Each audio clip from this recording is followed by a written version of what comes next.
And she says the most offensive thing to me that you can say to a person of color in the United States of America. She asks me, "Were you born in this country?" And I was immediately offended. I put my hands on my hips and I said, "Yeah, I was born in this country." She then goes on to ask me, "How old are you?" I said, 19 years old. She says, "Are you married?" I said, "No, ma'am." She says, "Do you have any kids?" I said, "No, ma'am." "May I help you find something?" She then goes on to tell me something that changed my life forever. She says, "You look like you could be the next Miss USA." And I laughed at this woman hysterically. I said, "Lady, I don't know what you're talking about. I'm going into my sophomore year at Virginia State. I'm about to commission in 3 years, go on active duty, be a military officer."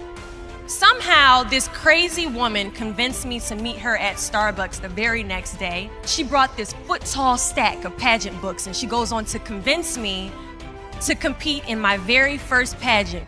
I compete in my first pageant 3 months later, and I lose. I go back the second year, compete in my state pageant, and I lose. I go back the third year, compete in my state pageant, and I lose. Go back the fourth year, compete in my state pageant and lose.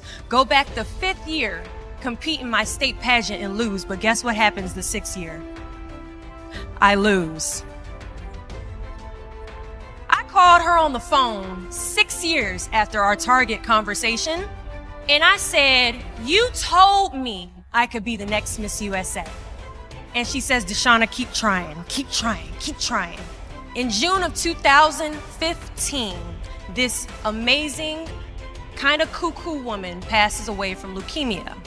In December 2015, I win Miss District of Columbia, USA. In June 2016, I'm crowned the first soldier to win Miss USA. And last January in Manila, Philippines, I walked the Miss Universe stage and placed top 9 amongst 86 countries. Do not fear failure, but please be terrified of regret. When you walk out this door into the real world, you will receive a lot of shut doors, a lot of turned down applications. You will hear way more no's than you hear yeses. Giving up is something I did a lot of growing up, and I don't think I really challenged myself to stick anything through until I joined the track team in middle school. I remember having to ask my mom after tryouts and making it to the team for my very first pair of track shoes. Now, at the time, she walks into our house and she has a bag that has a nice Nike check sign on it. So I get excited because I wasn't getting new shoes very often. I go to take the shoe box out the bag and I notice that it says a size 9 on it. Mind you, in the 7th grade, I was a size 5. I open the box and I slide my feet into the shoe and I look at my mother and I said, "These shoes are too big." She says, "I know I did that on purpose." I was like, "Why would you buy shoes that are too big on purpose, Mom?" And she says, "Because I know that you're going to grow into them." Coach has us line up on the starting line and he wants us to run a lap around the track. As we go to take off, I immediately fall to the ground, twist my ankle because the shoes are entirely too big. See, I couldn't run at the speed that I wanted to because I didn't fit the shoes I was wearing at the time. Now, many of us have goals we're trying to achieve, but the person we are right now is not the person that we need to be when we cross the finish line to our dreams. So we must walk and pace ourselves on this journey to our goals because we haven't grown enough in ourselves to fit the shoes that we need to achieve our aspirations.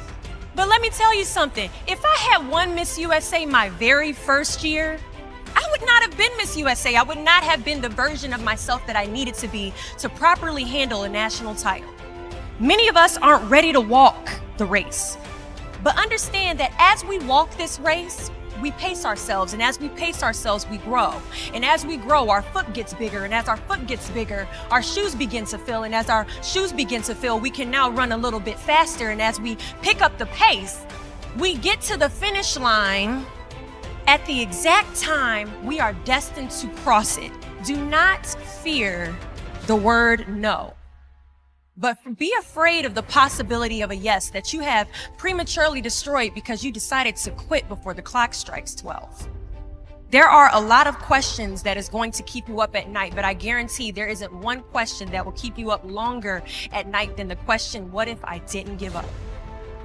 I am here to tell you in a nutshell that it's okay to walk sometimes. We can dream, we can be ambitious. That is a must when it comes to succeed, but we must also be realistic with where we are in correlation with the person that we need to be to properly execute the goals that we have set in front of us.